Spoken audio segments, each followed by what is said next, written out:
Before we went to the house, we stopped by the local market for a bit because we wanted to buy some organic vegetables and fruit here. Fresh potatoes in the pocket? Yeah, unfortunately, I'm out of my Hungarian forints, and now we're heading to a big square further down here. They had a really cozy Christmas market here, and the kids could also have a great time playing in the huge playground, which is of course super fun. After seeing all this, we returned home to continue the renovation. We're back at our house, and yesterday we made a lot of progress on the house. As you can see, all the laminate is already outside here, the interior doors, and an old ladder that we don't need anymore. Maybe I'll bring back the wood we planned to give the villagers and try making a stove. And I'm almost out of firewood, I'll show you that in a moment. I could really use this old laminate. It burns briefly but very hot, which is nice. As you can see, I have a large tarp pile here. Yeah, of course we're going to take this to the dump, we're not going to burn it. And I'll show you upstairs now what that looks like because the rooms are pretty much empty. Demi continued yesterday with chipping the insulation off the ceiling. It's literally hard work. It just won't come off. The glue they used is super strong and it only comes off in such tiny pieces. When I pulled off the first one, it came off really easily, but the rest is just really hard work. Of course, we're going to take it all off because everything will be plastered soon. I still need to take out the window frames. That's important because new frames will be put in their place. Yeah, first we're going to see if I can fix the wood stove. Let's go. I did a little research on the wood stove and here's the situation. So here's a drainage option. The real estate agent said I could fill it there when I bought the house, but I don't have a fitting that works. What do I have? A garden hose, and hopefully that garden hose will reach the attic, because in the attic I have a really big tank, and that tank is actually supposed to have water in it too, and that tank is right here. You can actually see here, just like you check the oil level in your car, you can see how much oil there is, or actually how much water is in that tank. And I hope my garden hose will reach all the way to the top. But that would mean I can fill it from here, and then I'll have Demi open the tap downstairs. So what exactly is my task? Yeah, so I'll fill it upstairs, and as soon as water comes out here, you close it. That means the air is out, the air is gone, got it? Got it. Then I'll connect the garden hose in our beautiful bathroom. Hey, no criticism of my bathroom, okay? Step aside, I don't know if it's open. Oh, that was my job. No, if this one is open, but it seems to be going well. Okay, then we're going to the attic now, I'll fill this up. So now I have to go take a look?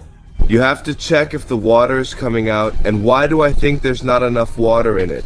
Only one room gets warm, and eventually the pipe stops heating up. So I actually expect that yes, up to that point, there's water in the system and the rest isn't. Clarity about the V-boiler. It's still not working because the tank is leaking. As you can see, there's now a huge puddle underneath. Yeah, it's past its prime, but we wanted to try it anyway. Unfortunately, it's leaking. I think we can only heat one room and that's it. As you can see, Jason has already started removing the first tile, so now we're going to take out all the tiles. On the time lapse, JJ will help me.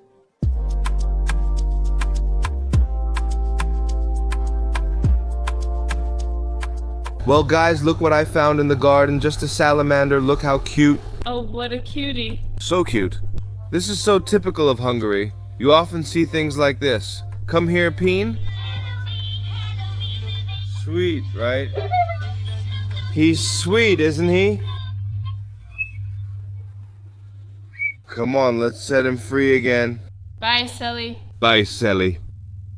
As you can see, we've been busy with the floor. All the tiles are out, but we have a little dilemma because of the underfloor heating. It actually needs a special layer of concrete to be able to mill it in. We're unsure whether to install the underfloor heating on top of the floor or mill it into the floor. If you do mill it into the floor, you actually save space that way. You have to picture the pipe being laid in the floor, not on top of it. And so now we actually have to decide how we're going to do that, because the floors are currently uncovered, so to speak. Now is the time to decide if we can install the underfloor heating on top or inside, and whether it's possible. So they've advised us to actually cut out a square from the floor, so to speak. Check concrete thickness and if there's insulation underneath, otherwise heat will escape quickly, so we need to inspect now. We're going to make a hole in the floor now, about, what will it be, 20 centimeters by 20 centimeters. And then we'll see how thick the layers are, how it's constructed, and from there we can decide what to do. Let's get started quickly, let's go. Since we're mindful of our hearing, let's put on hearing protection for a moment. What's that thing called? Cotton? A little sponge? That works well too. You squeeze them, they shrink, and then expand in your ear. They're kind of like festival earplugs.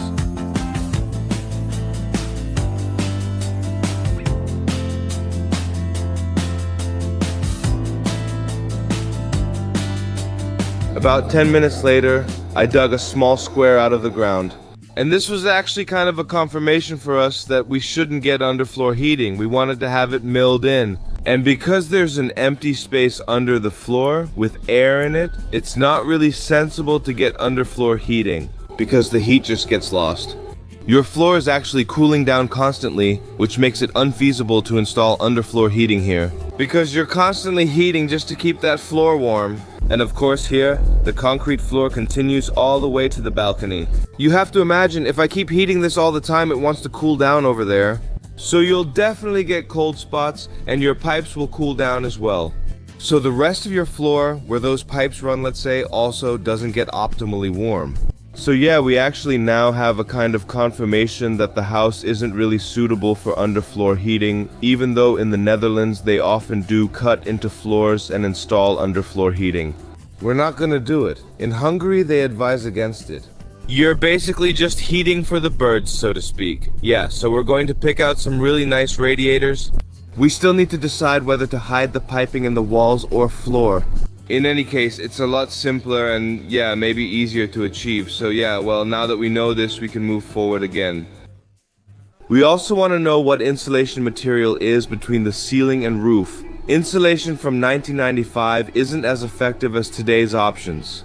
What we're definitely going to do is remove all the wood from here, from the slanted wall of the ceiling, so take off all the wood. Demolition continues. We've learned something important. Underfloor heating isn't practical for our house. Let's start the demolition. Let's go.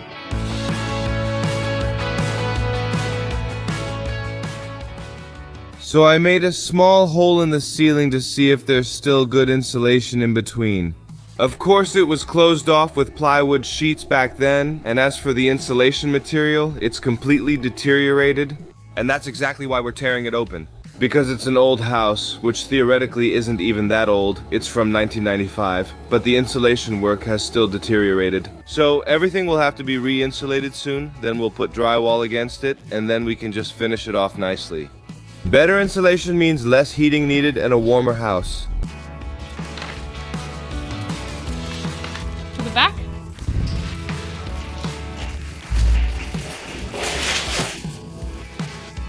This is how you have to break it open, man.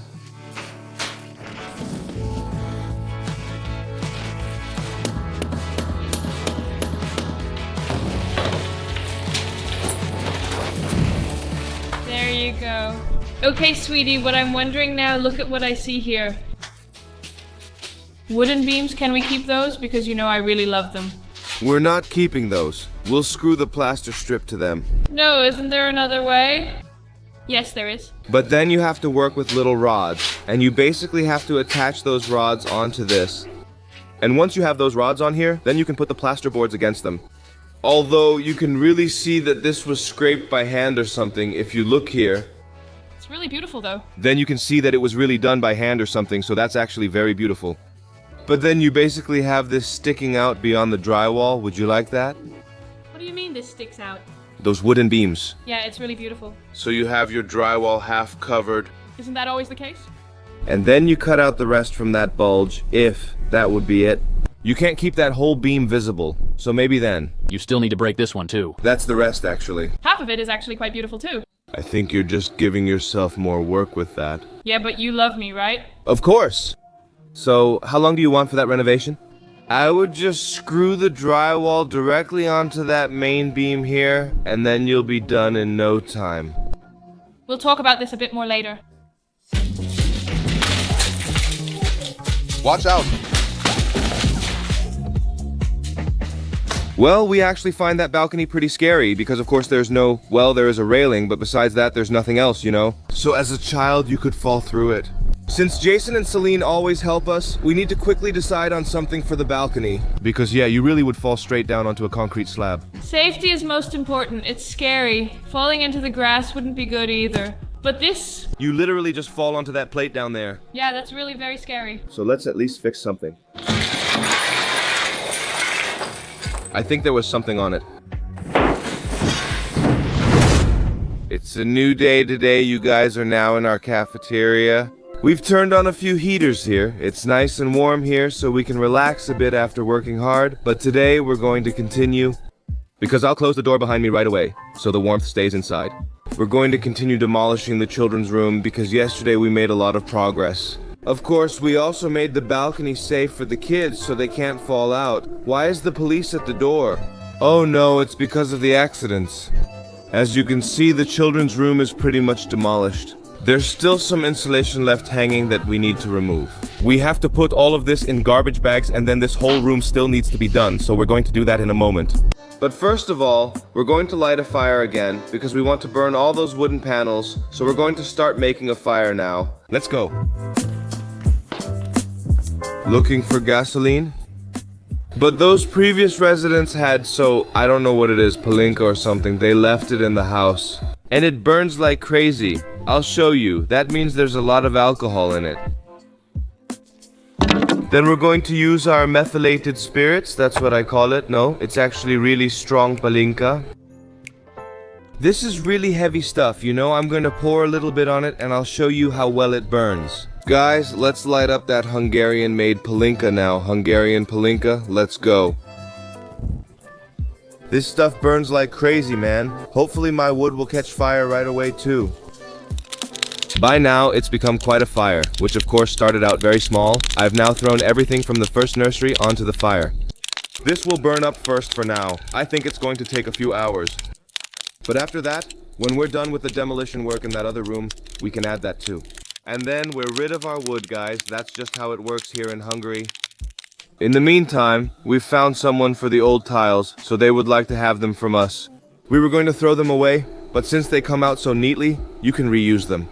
Also, don't apply glue to the tile bottom since they installed them incorrectly before. We're going to reuse it, probably on the garage floor or something similar. Here, they're happy with it again, but in the Netherlands, or like me, I wanted to throw it away. So now I'm cleaning up debris and I just saw a bird skeleton here. But I just threw this away. Look here, seriously, look what I just took out of it. Eggs? Yeah, so I don't know, but it feels hard when you move it. Yeah, maybe it's already rotten, that's possible. I think that's really awful. It could be that it's just been lying there for a long time. I don't know what we'll find, but it looks like a nest. Yeah, that's possible. If it's been open for years, animals will nest there. So sad, rest in peace. It's nice and warm here.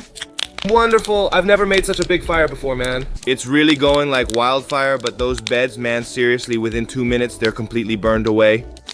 We're burning all the old beds from previous residents. That's real wood, too. It's not that compressed wood that takes a bit longer to burn, but those real wooden beds, man, really, that goes up like wildfire. Yeah, and that way we have a bit more space in the garage for our stuff. Okay, for now let's not throw anything else on, we'll just let it burn out completely and we can stay with it the whole time. Instead of thinking later, let's just leave it like that. We're going home to our apartment. No, that's really not possible. Hey neighbor, can you watch it for a bit? We're not adding anything else, just letting it burn out and keeping an eye on the fire. And then, in the next episode, we'll start on our biggest project in the house, which is the driveway. So don't forget to subscribe and like and follow us on Instagram. You can do that through the link in the description, and we'll see you in the next episode.